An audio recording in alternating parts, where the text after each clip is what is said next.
I never knew my grandfather. He was a reclusive man who lived in a remote house in the countryside. When he passed away, I was the only one left to claim the estate. The house was cold, filled with dust and the smell of old paper.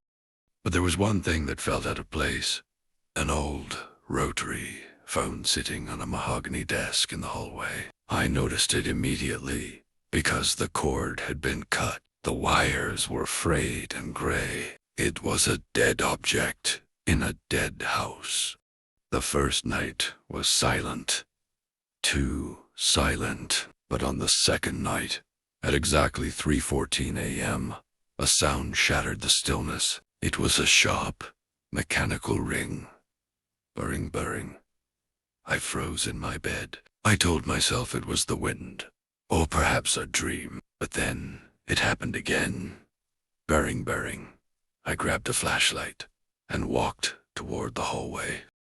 My heart was hammering against my ribs. I reached the desk, and the sound was deafening. The bells inside the old phone were vibrating. I looked at the floor. The cord was still severe. There was no way for electricity to reach that machine. With trembling hands, I picked up the receiver. At first, there was only static. Cold, heavy static that sounded like rushing water. Then, a voice. It was faint, distorted, as if coming from miles underground.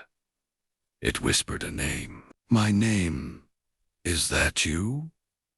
The voice asked. It sounded exactly like the recordings I'd heard of my grandfather, but filled with a terrifying desperation. "They're coming through the walls," he whispered. "Don't look at the shadows. Whatever you do, don't look at the..." Suddenly, the line went dead. But as I stood there in the dark, I realized the static hadn't stopped. It wasn't coming from the phone anymore. It was coming from the corner of the room behind me.